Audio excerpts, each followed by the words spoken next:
Before we say anything at all, can I just make sure that everybody's got 4 documents, effectively, being a senior squad, under-21 squad, and a statement from Glenn, and a statement from the chairman and the chief executive? I wouldn't say it was an easy one, but it was one that had to take some time.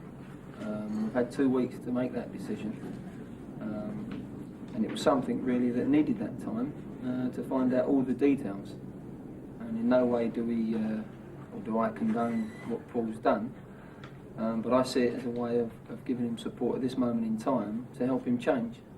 And that's the most important thing, I think, is to help him change, to give him the help and support, and his family, so that he can change rather than cast him out now.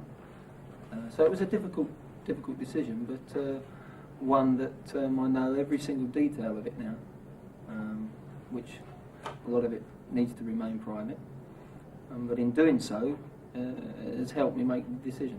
Was there ever a time where you thought that the counselling that you want him given could be run in conjunction with perhaps a punishment, i.e. you're not in the squad, or did you feel that it was always he must be counselled and kept in the squad because I want him in the squad? I don't think, no, it evolved during the 2 weeks. I needed to see his reaction. His reaction's been brilliant. He wants to change, he knows he's got to change. So a lot of it, you know, the decision wasn't really made until probably a couple of days ago, after the counselling, after the long discussions I've had with him, and the fact that I feel there is a change in him. I've spoke to Walter Smith, he feels the same. Even his teammates can see a difference in him. So he's willing and he's looking to change, and he knows that's got to happen, but to a certain degree that was needed for him to be included in the squad.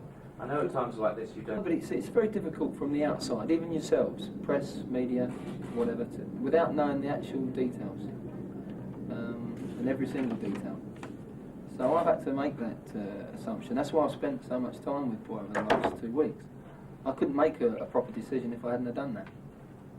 And other people will obviously try and make their own decisions off the back of what they've read, which in many ways is wrong. So it's a decision that I haven't taken lightly, but it's one that was needed, and there was no pressure. I had to make my own decision on that. I'm thankful that, as I said in the statement, that the FA have stood by me on that decision. What sort of counselling sessions were they?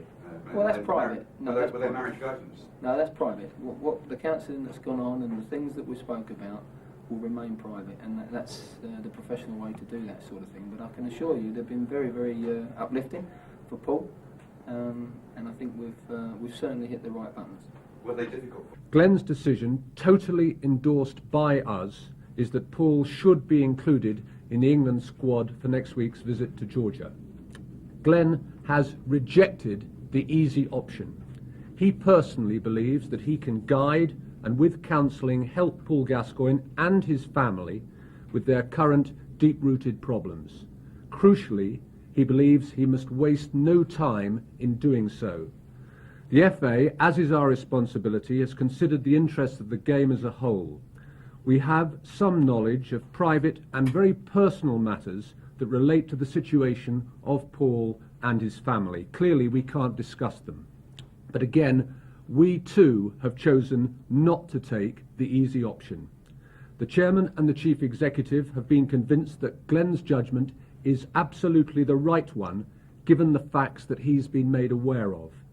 We don't condone unacceptable personal behaviour. We condemn it. We expect high standards. We also have to accept that people are human and that when problems arise, each must be assessed on its merits. We are fortunate in football to have at the top of our game many excellent role models. In that sort of corner, to be honest, I think he has to change. If I don't see a change in Paul, if there's issues in the future with Paul's individual circumstances, then obviously at this moment in time, I'm for helping him rather than hindering him. And I think for the long term, it's the right decision. As you said before, you've seen the changes. Discuss a lot of the issues, strangely enough, under very difficult circumstances.